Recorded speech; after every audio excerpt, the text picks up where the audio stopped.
ಹೇ ಸೀತಾರಾಮ್ ಪ್ರಿಯ ವೀಕ್ಷಕರೇ ನಮಸ್ಕಾರ. ನಾನು ಗೋಕಾಕ್ ಪರಿಸರದ ಜಾನಪದ ರಂಗಭೂಮಿ ಕಲಾವಿದ ಸಾಹಿತಿ ಈಶ್ವರಚಂದ್ರ ಬೆಟಗೇರಿ. ನಾನು ಸಂಪಾದನೆ ಮಾಡಿರುವಂಥ ಈ ಗಂಗಾಪ್ರಾಸನ ಅರ್ಥಾತ್ ಸಂಗ್ಯಾಬಾಳೆ ಅರ್ಥಾತ್ ಮಿತ್ರದ್ರೋಹಿ ಅನ್ನುವಂಥ ಸನ್ನಾಟವನ್ನು ಈ ವಾಹಿನಿ ಮೂಲಕ ನಾನು ವಾಚನ ಮಾಡ್ತಾ ಬಂದಿದ್ದೀನಿ. ಇಲ್ಲಿ ಸಹೃದಯರ ಅಂತ ನಮ್ಮ ಮಲ್ಲಿಕಾರ್ಜುನ ಜ್ಯೋತಾವರವರು ಈ ಒಂದು ವಾಹಿನಿಯ ಮೂಲಕವಾಗಿ ಅವಕಾಶ ಕಲ್ಪಿಸಿ ನಮ್ಮ ಕೃಷ್ಣಪಾರ್ಯಾತ ಸಂಗ್ಯಾಬಾಳ ಹಾಗೆ ಇನ್ನಿತರ ಬಯಲಾಟಗಳನ್ನು ಕೂಡ ವಾಚನ ಮಾಡಲಿಕ್ಕೆ ಅವಕಾಶ ಕಲ್ಪಿಸಿದ್ದಾರೆ. ಆ ಸಹೃದಯರನ್ನು ಈ ಸ್ಮರಣೆಯಲ್ಲಿ ಮಾಡ್ತಾರೆ. ಇವತ್ತು ಈ ಗಂಗಾಪ್ರಸನ ಅಂದರೆ ಸಂಗ್ಯಾಬಾಳ ಈ ತುಳುಗನ್ನಡ ಭಾಷೆಯಲ್ಲಿ ಸ್ಥಿರವಾಗಿರುವಂಥ ಈ ಒಂದು ಕತೆ ಎಲ್ಲರಿಗೂ ಜನಪ್ರಿಯವಾದ. ಯಾಕಂತಂದರೆ ಇಲ್ಲಿ ಈ ಒಂದು ಕಾಮದ ಆಟಕ್ಕೆ ಬಲಿಯಾಗಿ ಸ್ತ್ರೀ ಆಗಲಿ ಪುರುಷರಾಗಲಿ ಎಂತೆಂಥ ಅನಾಹುತಗಳನ್ನು ಎದುರಿಸಬೇಕಾಗ್ತೈತಿ ಅನ್ನುವಂಥ ಒಂದು ಪ್ರಸಂಗವನ್ನು ಈ ಒಂದು ಕತೆ ನಮಗೆ ಹೇಳ್ತದೆ. ಕಾಮ ಇರಬೇಕು, ಆದರೆ ಅದು ಕಾಮ ಎಲ್ಲಿರಬೇಕು ಅಲ್ಲಿರಬೇಕು. ತಮ್ಮ ಒಂದು ಸತಿಪತಿಯರಲ್ಲಿ ಕಾಮ ಇರಬೇಕು, ಆದರೆ ಅದು ಕಾಮ ಬೇರೆಯವರು ಕೂಡ ಎತ್ತಂತಂದರೆ ಅದೇನಾಗ್ತೈತಿ, ಅಧರ್ಮ ಆಗ್ತೈತಿ. ಅಂಥ ಒಂದು ಕಾರ್ಯವನ್ನು ಯಾರೂ ಮಾಡಬಾರ್ದು ಅನ್ನೋದನ್ನು ಹೇಳೋದನ್ನೇ ಈ ಕಥೆಯ ಮೂಲ ಸಾರ. ಇಂಥ ಒಂದು ಕತೆ ಹೊಂದಿರುವಂಥ ಇಲ್ಲಿ ಲಗಲಾರ ಮಾಡಿದಂಥ ಪ್ರತಿಷ್ಠಿತ ಹೆಣ್ಣುಮಗಳಂಥ ಒಂದು ಗಂಗಾ ಅವಳಾದರೂ ಕೂಡ ಸುಸಂಸ್ಕೃತ ಒಂದು ಒಳ್ಳೆಯ ಸಂಸ್ಕೃತಿಯನ್ನು ಮೈಗೂಡಿಸಿಕೊಂಡು ಬಂದವಳು. ತವರು ಮನೆಯಲ್ಲಿ ಕೂಡ ಒಂದು ಒಳ್ಳೆಯ ಸಂಪ್ರದಾಯವನ್ನು ಅವಳು ಹಾಕಿಕೊಂಡು ಬಂದವಳು. ಇಲ್ಲಿ ಅನಿವಾರ್ಯವಾಗಿ ಅವಳಿಗೆ ಯಾವ ಪ್ರಾರಬ್ಧವೂ ಏನು ಇಂಥ ಸಂಜ್ಞಾನ ಸಂಘ ಮಾಡಿ ಅವಳು ನೀತಿಗೆಟ್ಟವಳಾಗಿ ಈ ಗಂಡ ಹಿರಿಯನ ಕೈಯಲ್ಲಿ ಸಿಕ್ಕು ಮಾನಗೇಡಿ ಆಗಿ ಈಗ ಮನೆಯನ್ನು ಬಿಟ್ಟು ಹೊರಗೆ ಬರುವಂಥ ಒಂದು ಪ್ರಸಂಗ ಇಲ್ಲಿ ಬರ್ತಾಯಿದೆ. ಇಂಥ ಸಂದರ್ಭದಲ್ಲಿ ಯಾರಿಗೇ ಆಗಲಿ ಕೆಟ್ಟದ್ದನ್ನು ಮಾಡ್ಕೋಬೇಕು ಅಂಥೇಳಿ ಲೋಕಲ್ಲಿ ಯಾವ ಹೆಣ್ಣು ಮಕ್ಕಳಿಗೆ ಆಗಲಿ ಗಂಡು ಮಕ್ಕಳಿಗೆ ಆಗಲಿ ಇರುವುದಿಲ್ಲ. ಆದರೆ ಮನುಷ್ಯನಿಗೆ ಅದು ಪ್ರಾರಬ್ಧ ಹೆಂಗದ ಅನ್ನೋದು ಯಾರಿಗೂ ಗೊತ್ತಾಗೋದಿಲ್ಲ. ಇಂಥ ಒಂದು ಪ್ರಾರಬ್ಧವನ್ನು ತಪ್ಪಿಸಲಿಕ್ಕೆ ಈ ದೇವಾನುದೇವತೆಗಳಂಥ ಹರಿಹರ ಸುರಮಣಿಗಳಿಗೂ ಕೂಡ ಆಗೋದಿಲ್ಲ ಅಂತ ಹೇಳ್ತಾರೆ. ಯಾಕೆಂದರೆ ದೈವದಾಗ ಗೆದ್ದದ್ದನ್ನು ಯಾರಿಗೂ ತಪ್ಪಿಸೋಕೆ ಆಗೋದಿಲ್ಲ. ಇದಕ್ಕೆ ನಮ್ಮ ಈಗ ಗ್ರಾಮ ದೇವತೆ ದೇಮವ್ವನ ಒಂದು ಚರಿತ್ರೆನೂ ಕೂಡ ಸಾಕ್ಷಿ ಆಗ್ತೈತಿ. ಅವಳು ತಾಯಿ ಶೆಟ್ಟಿದೇವಿ ಅವಳು ಎಲ್ಲರ ಒಂದು ಹಣೆ ಬರವನ್ನು ಬರೆದಂಗನ ಈಗೇನು ಹಣೆ ಬರ ಬರ್ತಿದ್ಳು. ಆದರೆ ಆ ಹಣೆ ಬರವನ್ನು ಏನು ಬರ್ದಿ ತಾಯಿ ಅಂತ ಕೇಳಿದಾಕ ತಾಯಿ ಶೆಟ್ಟಿ ಮಾತು ಹೇಳ್ತಾಳೆ, ನೋಡುವ ಹಣೆಯಲ್ಲಿ ಏನು ಬರ್ತೈತಿ ಅದನ್ನು ಕೇಳಬಾರ್ದು, ಅದನ್ನು ಅನುಭವಿಸಬೇಕು ಅಂತ ಹೇಳಿದಾಗ ಹಂಗೆ ಆಗ್ತೈತಿ. ಅಂಥ ಬರೆದದ್ದನ್ನು ತಪ್ಸಕ್ಕೆ ಆಗೋದಿಲ್ಲೇನು ಅಂತೇಳಿ. ಇಲ್ವಾ, ಯಾಕಂತಂದ್ರೆ ನೀವು ದೇಮವ್ವ ಅಂದ್ರೆ ದೇಮ ಅಂದ್ರೆ ಶ್ರೇಷ್ಠ, ಅವು ಅಂದ್ರೆ ತಾಯಿ. ನೀನು ಶ್ರೇಷ್ಠ ತಾಯಿ, ನನ್ನ ಮಗಳ ನೀನು ದೇಮವ್ವ. ನೋಡುವ ಹಣೆ ಬರದಾಗ ಏನಾಗ್ತಿ ಅದನ್ನು ಉಣ್ಣೋದಷ್ಟೇ, ಅದನ್ನು ಕೇಳಬಾರ್ದು ಅಂದ್ರೆ ಇಲ್ಲ ನನಗೆ ಹೇಳು ಅಂದಾಕ್ಷಣ ನೋಡುವ ಕೇಳಬಾರ್ದು ಅಂತ ನಾ ಹೇಳ್ತಾ ಇದ್ದೇನೆ, ಅದನ್ನು ಹೇಳುವಂತೆ ಅಂದಮೇಲೆ ಹೇಳಬೇಕಾಗ್ತದೆ. ನೋಡುವ ನಿನ್ನದು ಏನು ಬರ್ದನಂದ್ರೆ ನಿನ್ನ ಮದುವೆ ಒಬ್ಬ ಸಮಗಾರ ಹುಡುಗನ ಜೋಡಿ ಆಗ್ತೈತಿ ಅಂತ ಬರ್ದೇನೆ. ಏನಂತೀನಿ ಏನು ಇದು ನಾ ಸುಳ್ಳು ಮಾಡ್ತೀನಿ. ಸುಳ್ಳು ಮಾಡೋಕ್ಕೆ ಯಾರಿಗೂ ಆಗೋದಿಲ್ವಾ? ಯಾಕಂದ್ರೆ ನಿನ್ನ ಏನು ಪ್ರಾರಬ್ಧ ನಾ ಬರೆಯೋಕ್ಕಷ್ಟೇ, ಆದ್ರೆ ಅದು ಪ್ರಾರಬ್ಧ ಭೋಗ ಅನ್ನೋದು ಏನೈತಿಲ್ಲ ಹಿಂಗೆ ಮಾಡಿದ ಕರ್ಮಕ್ಕೆ ಅನುಗುಣವಾಗಿರ್ತೈತಿ. ಅದಂಗೆ ಅದನ್ನು ನಾನು ಬದಲಿ ಮಾಡ್ತೀನಿ, ಇಲ್ಲ ಯಾರಿಗೂ ಆಗೋದಿಲ್ಲ. ಸಂಚಿತ ಕರ್ಮ ಅನ್ನೋದು ಭಾಳಷ್ಟು ಇರ್ತೈತಿ. ಒಂದೊಂದು ಜನ್ಮದಾಗ ಐತಿ ಒಂದೊಂದಿಷ್ಟು ಪ್ರಾರಬ್ಧವನ್ನು ತೊಗೊಂಡು ಊಟ ಮಾಡಬೇಕಾಗತಿ. ಅದಕ್ಕೆ ಹಣೆ ಬರ ಅಂತ ಹೇಳ್ತಾರು. ಹಂಗೆ ನಿನ್ನ ಹಣೆ ಬರದಾಗ ಸಮಗಾರ ಹುಡುಗನ ಜೋಡಿ ಮದುವೆ ಆಗ್ತೈತಿ ಅಂತ ಬರ್ತೇನೆ ಎಂದಾಕ್ಷಣ ಇದನ್ನು ಸುಳ್ಳು ಮಾಡ್ತೇನೆ ಅಂತ ತಿಳ್ಕೊಂತ ಗ್ರಾಮದೇವತೆ ದೇಮವ್ವ ಅವಳು ಮನೆ ಬಿಟ್ಟು ಹೋದಾಗ ಯೌವನಕ್ಕೆ ಅನುಗುಣವಾಗಿ 16ರ ವಯಸ್ಸಿನೊಳಗೆ ಸಹಜವಾಗಿ ಒಂದು ಉದ್ಯಾನವನದಲ್ಲಿ ಸುಂದರನ ಅಂತ ಯುವಕನನ್ನು ಕಂಡು ಮೋಹಿತಳಾಗಿ ಅವನು ಕೂಡ ಗಾಂಧರ್ವ ವಿವಾಹ ಮಾಡ್ಕೊಂಡ್ಬಿಡ್ತಾಳೆ. ಅಲ್ಲಿ ಯಾರು ಗುರು ಹಿರಿಯರು ಇಲ್ಲ, ಕೇವಲ ಇಬ್ಬರೇ. ಅವರಿಬ್ಬರು ಕೂಡ ಗಾಂಧರ್ವ ರೀತಿಯಿಂದ ವಿವಾಹ ಮಾಡಿಕೊಂಡು ಸುಂದರವಾದಂಥ ಒಂದು ಸಂಸಾರವನ್ನು ಮಾಡ್ತಾ ಕೊನೆಗೆ ಮಗುವನ್ನು ಹುಡ್ತದೆ ಇಂಗ್ಳೋಬ ಅಂಥೇಳಿ.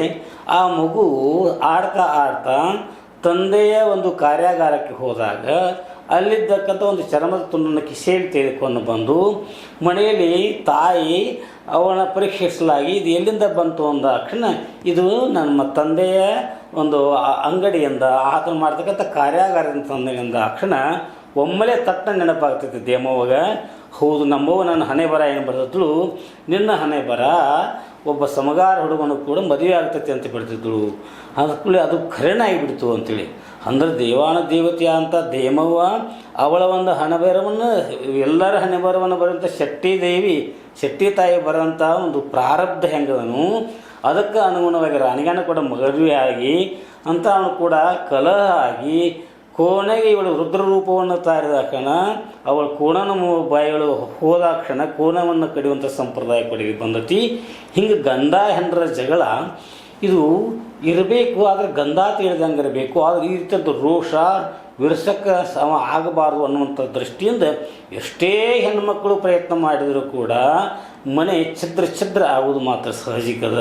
ಹಂಗಿಲ್ಲಿ ಗಂಗಾಣ ಪರಿಸ್ಥಿತಿ ಏನಾಗ್ಯದ, ಯಾರಿಗಾದರೂ ಇಂಥ ಪ್ರಸಂಗ ಮಾಡಬೇಕು, ನನ್ನ ಗಂಡನ ಜೀವನ ಅದಕ್ಕಿಂತ ಹೆಚ್ಚಿಂದ ಏನಿಲ್ಲ ಅಂತ ತಿಳ್ಕೊಂಡು ಬಂದಂಥ ಹೆಣ್ಣುಮಗಳು ಈ ರೀತಿಯಾದಂಥ ಒಂದು ಸಂದಿಗ್ಧತೆಯೊಳಗೆ ಸಿಕ್ಕ ಪ್ರಸಂಗವನ್ನು ಮಾಡಿ ಇವತ್ತು ಗಂಡನಿಂದ ಹಾಗೂ ಮೈದಂಡ ಬಯಸಿಕೊಂಡು ಅಂಥ ಒಂದು ಸುಂದರವಾದಂಥ ಸಂಸಾರವನ್ನು ಬಿಟ್ಟು ಹೊರಗಡೆ ಮನೆ ಬಿಟ್ಟು ಹೋಗುವಂಥ ಒಂದು ಸನ್ನಿವೇಶ ಗಂಗಾಳಿಗೆ ಬಂದದೆ.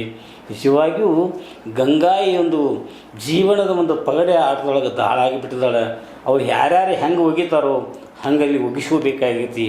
ಗಂಗಾಳ ಪರಿಸ್ಥಿತಿ ಏನಾಯಿತು ಅನ್ನೋದು ಅದು ತವರು ಮನೆಯವ್ರ ಪ್ರೀತಿಯಿಂದ ಈ ಕಡೆ ಗಂಡನ ಮನೆಗೆ ಕಳಿಸಿದ್ದಾರೆ. ಗಂಡನ ಮನೆಯಲ್ಲಿ ಬಾಳಬೇಕು ಅಂತಂದರೆ ಗಂಡನ ಸ್ಥಿತಿ ಆ ರೀತಿ, ಮೈದಂಡ್ರು ಈ ರೀತಿ.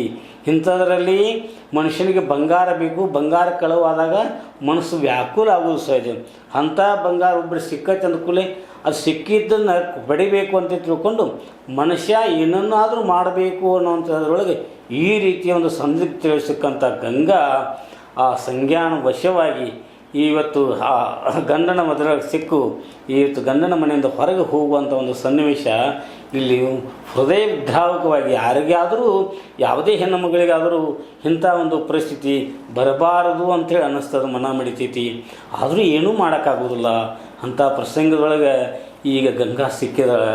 ಇಲ್ಲಿ ಮೈದುಂಡ್ರಿಗೂ ಬೇಡ್ಕೋತಾಳೆ, ಮೈದುಂಡ್ರೆ ವಿರೂಪಾಕ್ಷಿ ಬಸವಂತ ಹೇಳುವಾಕ ನೋಡುವ ನೀನು ಹೇಳಿದ್ರು, ನೀವು ನನ್ನ ತಾಯಿ ಇದ್ದಂಗೆ ಇದ್ದೀವಿ, ಆದರೆ ಇಂಥ ನೀ ಕೆಲಸ ಮಾಡಿ ಅಣ್ಣನ ಪ್ರೀತಿನ ಕಳಿಸ್ಕೊಂಡು ಅವಳನ್ನ ಅಣ್ಣನ ಹಿಂಗೆ ಹೇಳ್ತಾರೆ. ಅವಾಗ ಯಾರಿಗಾದರೂ ಇದಕ್ಕೆ ನೀನು ವಿಚಾರ ಮಾಡು. ಯಾರೇ ಆಗಲಿ ತಮ್ಮ ಹೆಂಡತಿ ತಮ್ಮವಾಗಿ ತನ್ನ ವಶದೊಳಗಿರಬೇಕು ಅನ್ನುವಂಥದ್ದು ಯಾರಿಗಾದ್ರೂ ಅಣ್ಣನೇನು ತಪ್ಪಲ್ಲ, ಖರೆಯದ್ರಿಪ್ಪ ನಿಮ್ಮ ಮಾತು.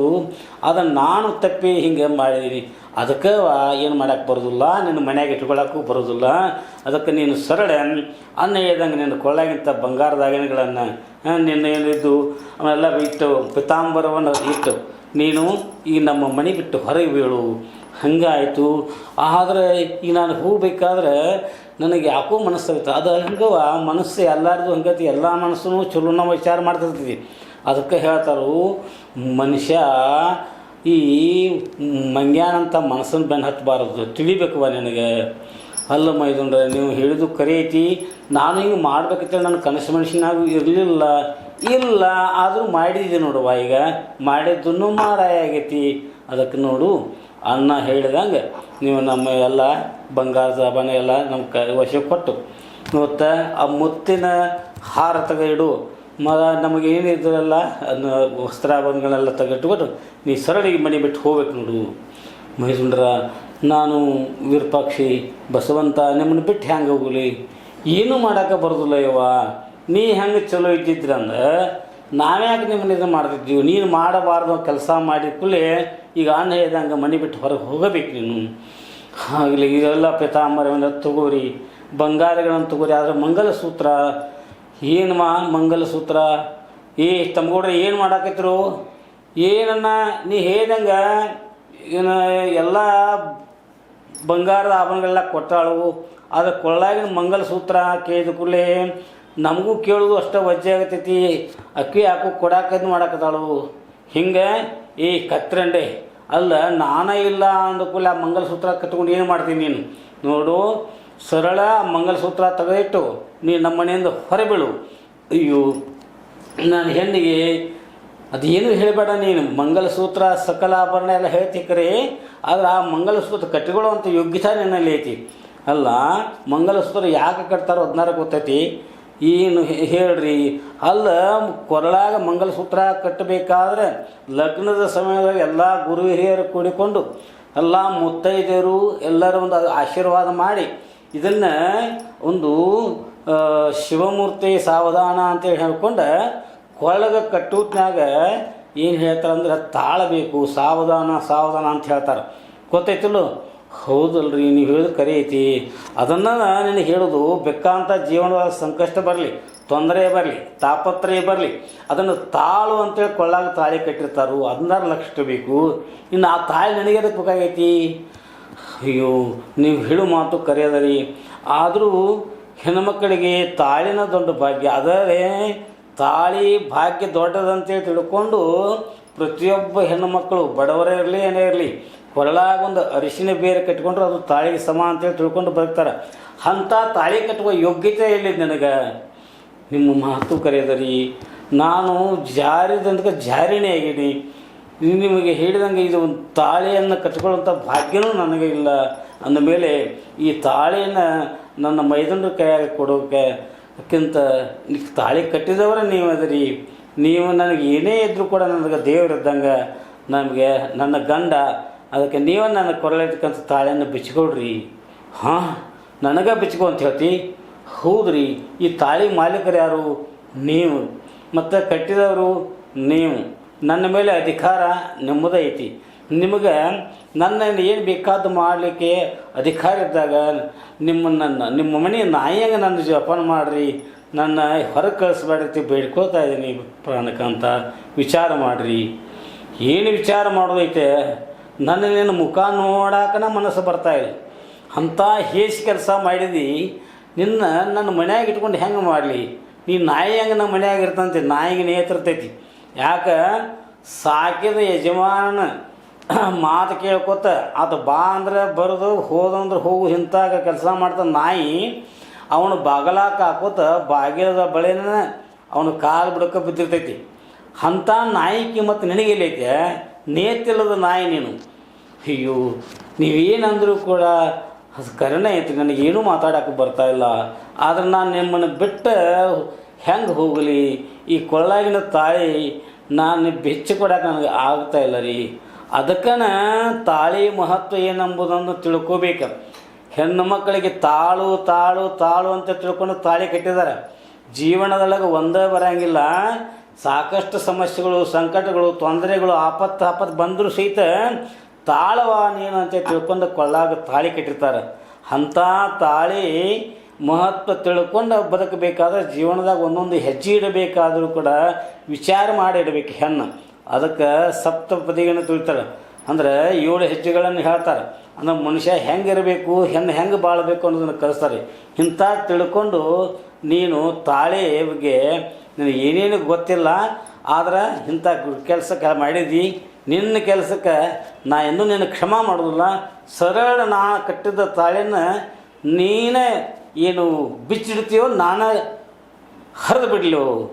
ಪ್ರಾಣಕಾಂತ, ನಿಮಗೆ ಹೆಂಗೆ ತಿಳಿದಂಗೆ ಮಾಡಿರಿ. ನಾನು ನಿಮಗೆ ಸ್ಥಿರವಾಗಿ ಬೇಡಿಕೊತೀನಿ.